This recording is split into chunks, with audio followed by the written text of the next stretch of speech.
Boker Tov, aujourd'hui je vous parle des facilités de paiement des promoteurs immobiliers israéliens qui vous proposent d'acheter un appartement avec les conditions de paiement de 20-80. Alors la Banque d'Israël hier a déclaré qu'elle allait faire la guerre contre ces mesures de 20-80. Pourquoi?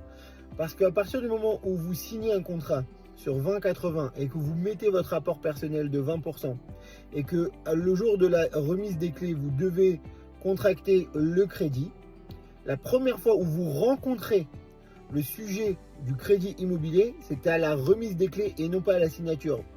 Et si la banque ne vous accepte pas le crédit, vous êtes en violation du contrat.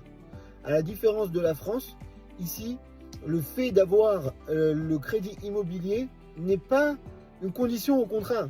Si vous n'avez pas eu votre crédit immobilier, vous êtes en violation de contrat. C'est pas le problème du promoteur, c'est pas le problème du vendeur.